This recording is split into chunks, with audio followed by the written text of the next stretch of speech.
Saya lebih fokus kepada ibu untuk bisa menegaskan di belakang. Lihat baik-baik. Kalau Anda ingin mulai menata keluarga, semua turunannya baik, maka kata Al-Quran, pendidikannya dimulai justru sejak dalam kandungannya. Untuk anak dulu ya. Jadi orang tua kompak mentarbiyah di antara keduanya untuk menyiapkan anak terbaiknya. Perhatikan baik-baik. Lihat contohnya. Hannah dengan Imran kompak bertarbiyah. Lihat kalimatnya. Idh qalat imra'atu Imran, Rabbi inni nazartu laka ma fi batni muharrara fataqabbal minni. Perhatikan kalimat Qur'annya. Jika Anda ingin diberikan isyarat oleh Al-Quran, ingin mendapatkan anak yang baik, keturunan yang hebat, maka Quran memberikan isyarat. Mulailah tekad itu dan pendidikan itu ternyata bukan saat dia dilahirkan, justru dimulai sejak ia dalam kandungan. Sekarang konsep ini, ibu dan bapak sekalian, pendidikan anak dalam kandungan, justru kita yang punya konsepnya, barat yang menerapkan praktikalnya. Silakan untuk lihat, sekarang di barat dalam kandungan, itu sudah diberikan pendidikan. Minimal mereka berikan pendidikan musik, dengan irama-irama khusus, untuk menstimulasi ya, perkembangan otaknya, perkembangan hormonnya, dan sebagainya. Dan ternyata menurut penelitian, itu Quran lebih dahsyat dibandingkan musik. Jadi kalau antum gunakan Al-Quran, itu 3 kali lebih cepat, paling minimal dibandingkan dengan musik. Nanti saya tunjukkan besok ya bagaimana orang-orang yang ketika diperdengarkan Quran dan dia sudah hafal Quran, itu menurut penelitian di Eropa itu bisa meningkat kecerdasannya 3 kali lipat dibanding orang biasa. Orang yang hafal Quran itu bisa meningkat kecerdasannya 3 kali lipat dibanding orang biasa. Nanti saya tunjukkan beberapa bukti dalam pertemuan esok hari insyaallah. Nah, sekarang saya kembalikan dulu. Pertama, Hannah itu ketika dia bisa melahirkan Maryam dengan tipikal yang soleh luar biasa, itu tidak ujug-ujug kemudian lahir soleh, tidak. Ada pendidikan yang telah diawali sejak masa dalam kandungan. Fase pertama, lihat baik-baik. Fase pertama, perbanyak doa kepada Allah Subhanahu wa taala sejak masa kandungan. Kalau yang sudah lewat mungkin bisa lihat fase selanjutnya. Kalau yang kira-kira dalam fase ini bisa dimaksimalkan. Ini satu. Nah sekarang, Ustaz, kalau Hannah berdoa spesifik untuk anaknya, sekarang kita bagaimana? Apakah doanya mengikuti doanya Hannah seperti di Ali Imran ayat 35, atau ada doa pada umumnya? Maka untuk menerjemahkan ini, fokus baik-baik. Allah memberikan penjelasan di Quran surah ke-7 ayat 189, paling kiri sebelah atas.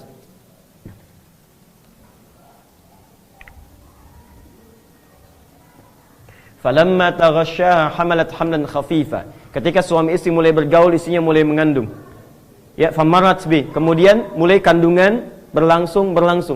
Falamma athqalat da'awallaha rabbahuma. Ketika kandungan semakin berat, maka kedua orang tuanya mulai berdoa kepada Allah Subhanahu wa taala. Fokus baik-baik, yang diminta berdoa ternyata bukan hanya istrinya tapi plus dengan suaminya.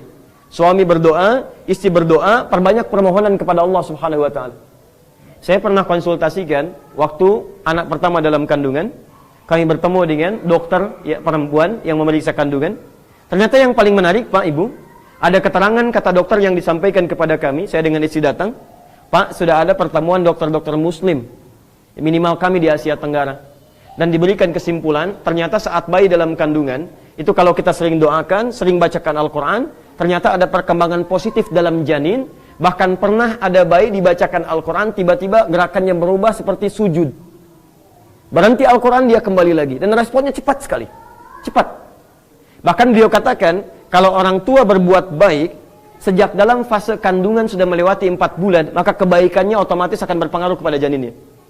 Jadi kalau antum misalnya usia 4 bulan kandungan, sudah mulai rajin sholat, rajin beribadah, rajin mendekat kepada Allah, maka suasana kebaikan-kebaikan yang antum ciptakan itu otomatis akan langsung berpengaruh pada keadaan janin. Ini penemuan kekinian.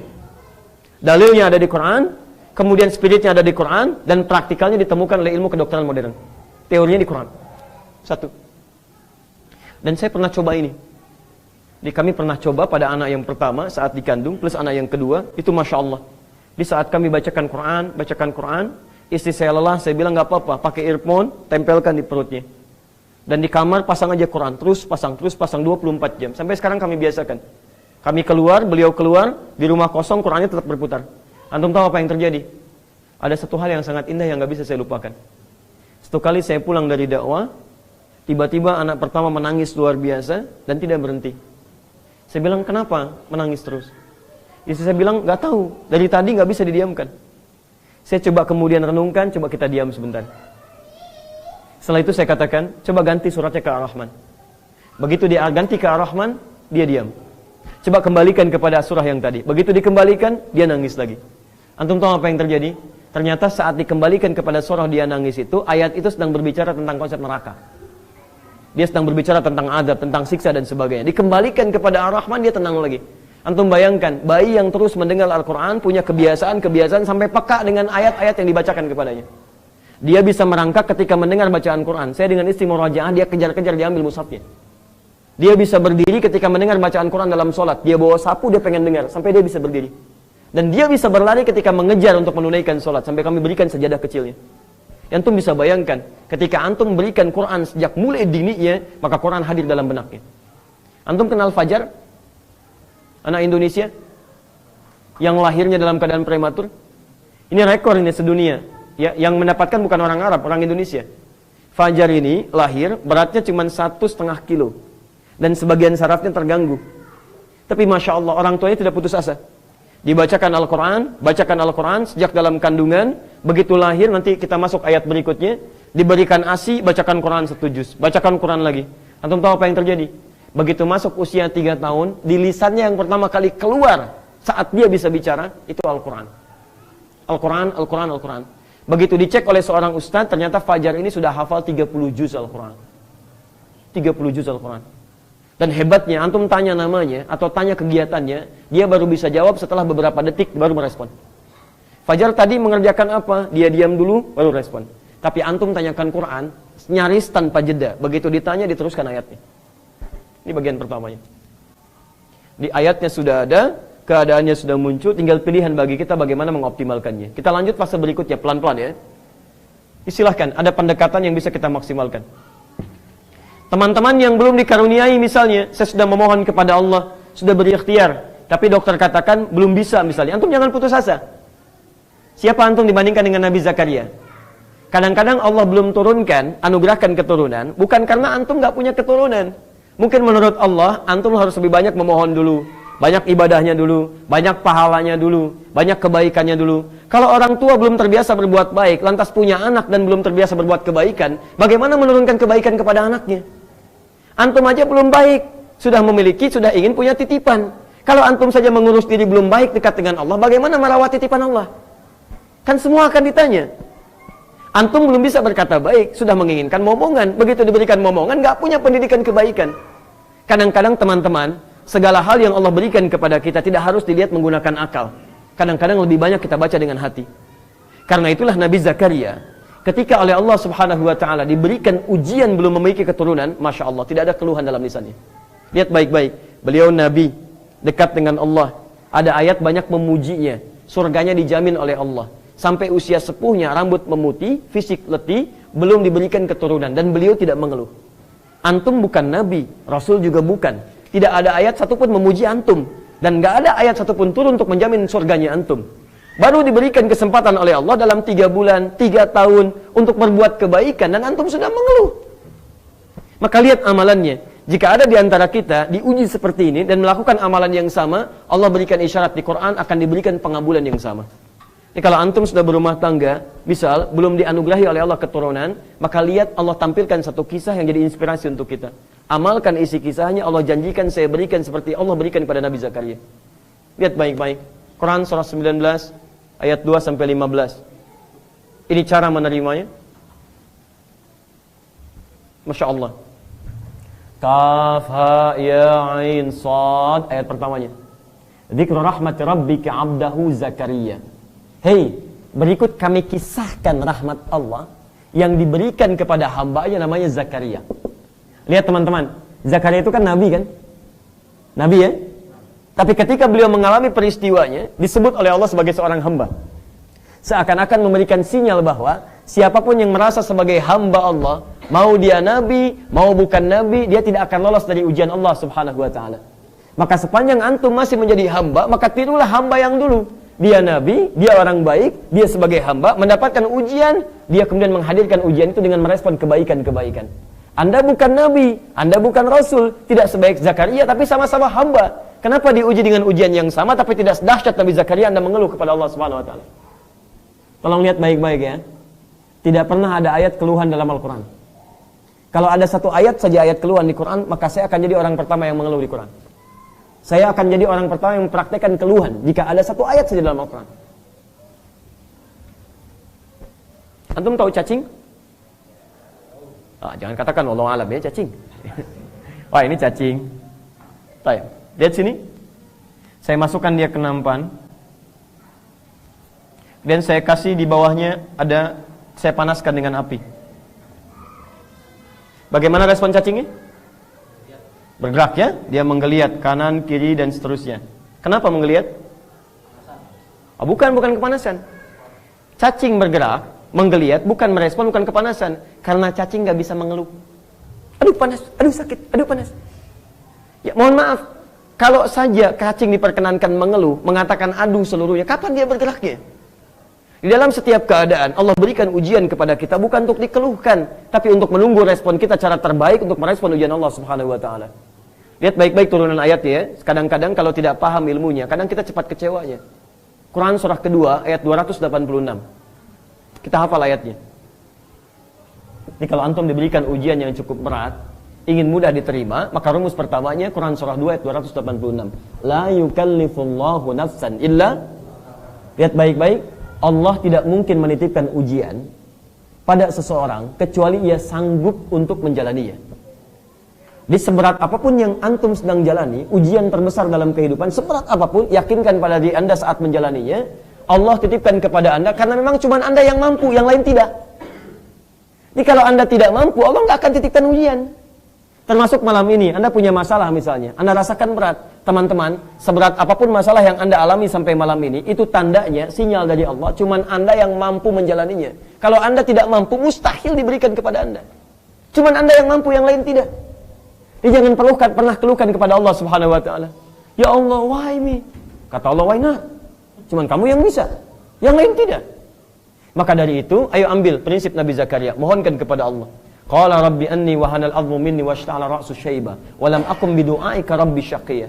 Ya Allah, saya diuji dengan seperti ini, rambut telah memutih, fisik kemudian menjadi letih, tapi saya tidak putus asa dalam bermohon kepadamu.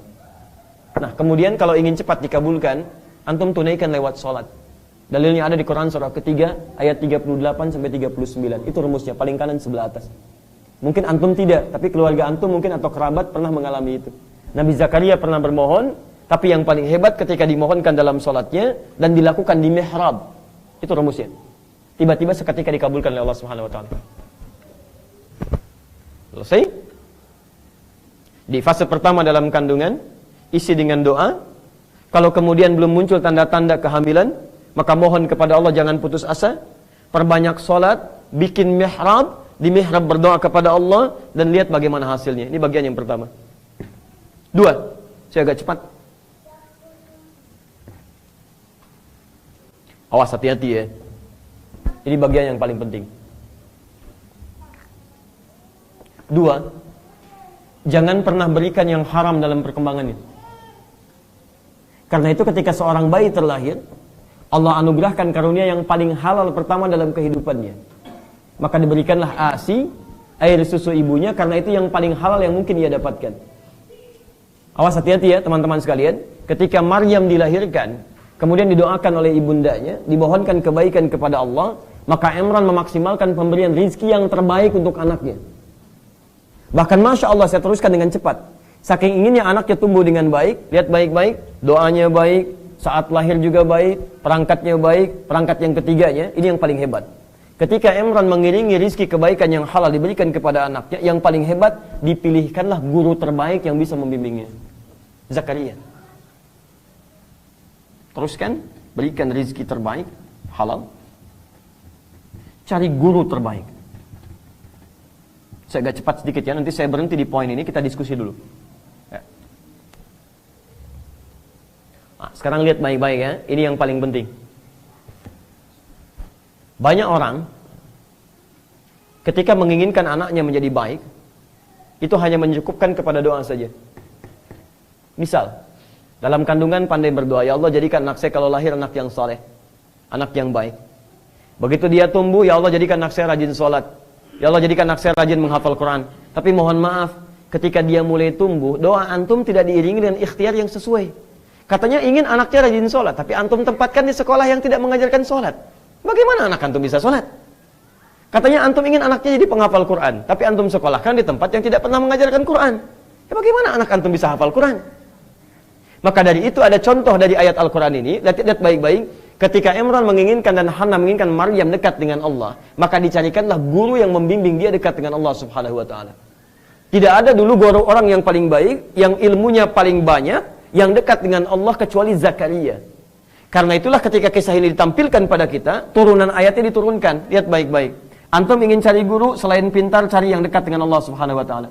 Quran surah 35 ayat ke-29. Innama yakhshallaha min ibadihil ulama. Kalau antum ingin cari ulama, orang-orang pintar yang ilmunya banyak, jangan sekedar banyak ilmunya, tapi cari yang kedekatannya dengan Allah begitu dalam. Takut dia. Jadi kalau bicara yang tidak baik, dia takut pada Allah. Kalau berjalan, takut jalannya tidak disukai oleh Allah. Di akhlaknya baik, adabnya baik, plus mohon maaf, ilmunya juga luas. Antum titipkan anak antum pada orang pintar, tapi adabnya bermasalah, maka mohon maaf, perilaku anak akan lahir anak yang tidak diharapkan oleh antum. Jadi kalau anda ingin mendapatkan anak yang baik, keluarga yang baik, satu, fase kandungan dan maksimalkan, lahir berikan rezeki yang halal, carikan guru yang terbaik, yang terakhir, fokus baik-baik, saya berhenti di sini. Yang terakhir, carikan tempat terbaik untuk dia mendapatkan bimbingan dalam pertumbuhannya. Seperti Imran memberikan mihrab untuk Maryam.